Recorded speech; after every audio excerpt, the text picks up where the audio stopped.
Release ஆகும்போது இந்த படம் ரிலீஸ் ஆகும்போது நான் இங்கே இல்லை, கொஞ்சம் ப்ரமோஷன்ஸ் முடிச்சுட்டு நான் வெளிநாடு போக வேண்டியிருந்துச்சு. ஸோ போயிட்டு நேற்று தான் வந்தேன். ஸோ படம் ரிலீஸ் ஆனதுக்கப்புறம் ரிலீஸ் ஆகிறதுக்கு சக்தி சார் அண்ட் யுவர் டீம் ரொம்ப அழகாக பண்ணி கொடுத்தீங்க. So thank you very much. அதுக்கப்புறம் நான் வெளிநாட்டில் இருக்கும்போது என்னோடய கனெக்ஷன் ஆஃப்கோர்ஸ் கார்த்தியோட அண்ட் பிரேம் சாரோட அண்ட் ராஜசேகர் சாரோட எல்லாம் ஃபோனில் பேசி கேட்டுக்குவேன் எப்படி எல்லாம் போயிட்டுருக்கு, நல்லா போயிட்டுருக்குன்னு. பட் மோஸ்ட் இம்பார்ட்டன்ட்லி நான் வந்து உங்கள் ரிவ்யூஸ் எல்லாம் படிக்க ஒரு வாய்ப்பு கிடச்சிது. And thank you very much. என் நடிப்பை அப்ரிஷியேட் பண்ணீங்க, அதுக்கு மட்டும் இல்லை, பட் அதுக்கு ரொம்ப நன்றி. கார்த்தியை எவ்வளோ அப்ரிஷியேட் பண்ணீங்க, அது எனக்கு ஆக்சுவலாக எனக்கு பெருமையாக இருந்துச்சு. தவிர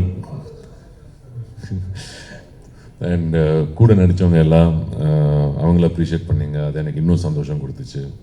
அண்ட் எங்கள் team, technical team, director sir, DOP அவங்க டீம் அண்ட் ஃபில்மையே நீங்கள் அப்ரிஷியேட் பண்ணும்போது that gives me the greatest happiness.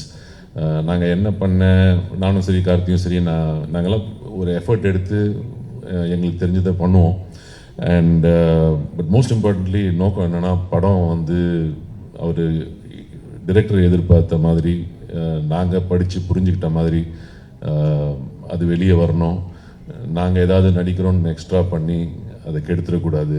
இந்த ஒரு நோக்கத்தில் தான் நாங்கள் அப்ரோச் பண்ணோம் இந்த கேரக்டர்ஸ் எல்லாமே.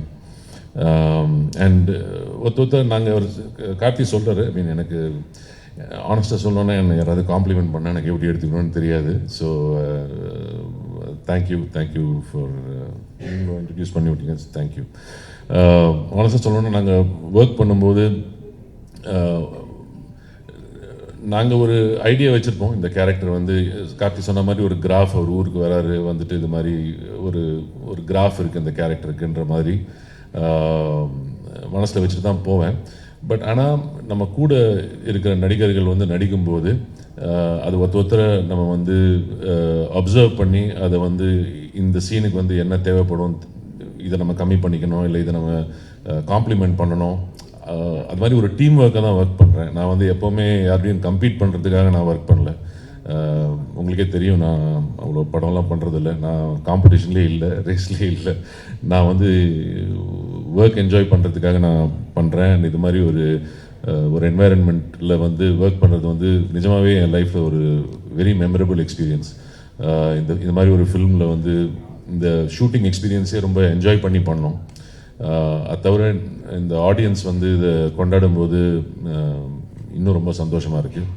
அண்டு அவங்க எல்லாத்துக்கும் நீங்கள் வந்து இதை வந்து ஒரு அழகான ஒரு ரிவ்யூ கொடுத்து எடுத்துகிட்டு போய் நிறைய டீட்டெயில்டாக எழுதியிருந்தீங்க நிறைய பேர். ஸோ அந்த அட்டென்ஷன் டு டீட்டெயிலுக்காக ஒரு பெரிய தேங்க்யூ.